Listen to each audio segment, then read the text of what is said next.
Welcome, aviation enthusiasts and history buffs, to Classic Duels, a captivating mini documentary series that takes you deep into the heart of the adrenaline pumping battles that unfolded in the skies during World War II.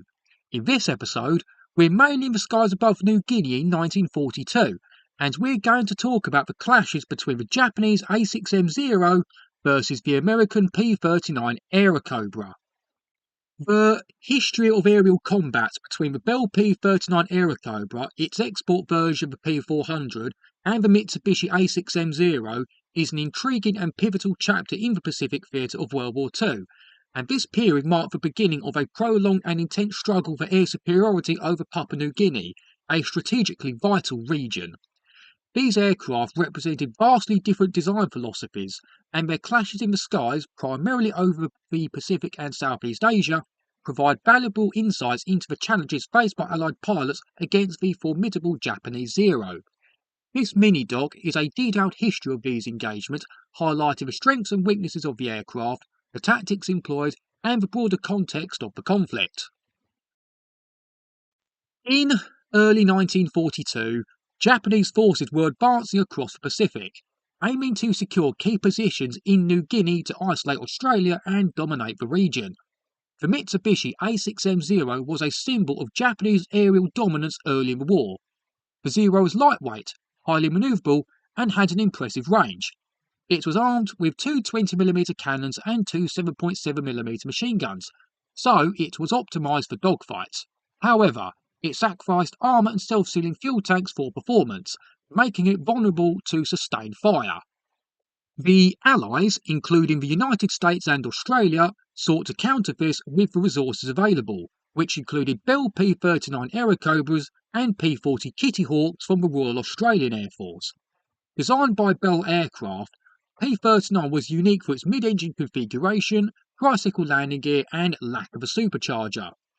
P-39s were armed with a 37mm cannon firing through propeller hub, and was supported by two 50 caliber machine guns on the nose and four 30 caliber machine guns in the wings.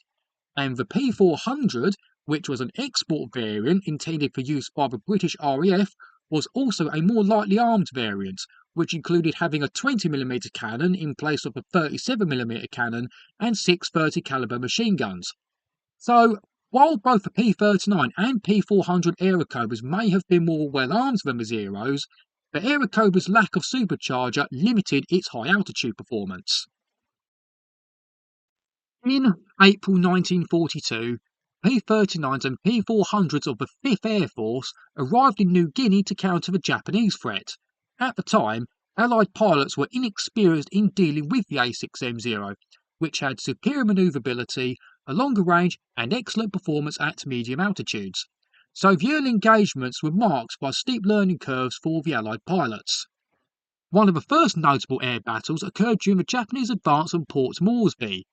The Zeros were escorting bombers on raids, while the P-39s were tasked with intercepting these formations. While the Airacobra's firepower proved devastating in head-on attacks against bombers, they struggled in dogfights with the nimble Zero. But Airacobras would still go on to play a vital role in defending Port Moresby and Milne Bay against Japanese bombing raids, and they also provided critical air support for Allied ground forces. One important factor that's worth mentioning that affected both sides of these tropical and expansive environments were the different diseases etc. that personnel had to deal with. Poor food quality caused different health issues and limited pilot effectiveness, and people had to contend with diseases like malaria, dengue fever, tuberculosis, and dysentery. Other things that affected pilot effectiveness were different deficiency disorders, including weight loss, muscular weakness, sensation disturbance, edema of extremities, and skin lesions caused by lack of vitamins. Plus, with the New Guinea jungle environment, rivers and swamps, etc., both sides had to be careful of the local wildlife, which included crocodiles. The Airacobra was more heavily armed than the Zero and was capable of destroying Japanese aircraft with a few hits from its sometimes unreliable cannon and machine guns. It was also a more robust aircraft and provided better armour protection to the pilot compared to what the Zero did.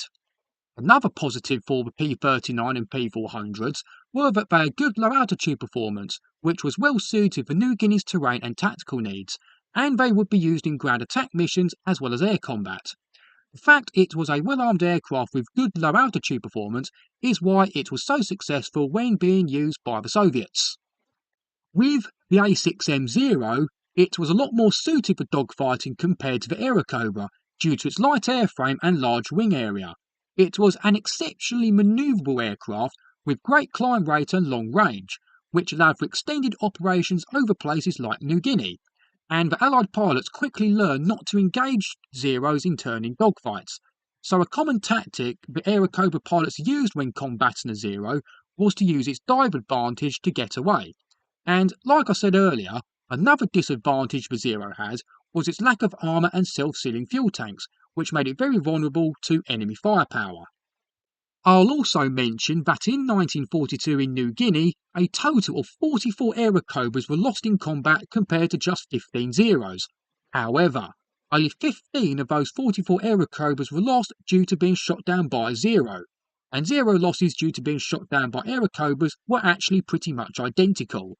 But one advantage with the Allies, though, were that they were able to parachute safely and fly again, whereas Zero pilots couldn't parachute, and with the Zero losses, only one pilot survived and he would be captured.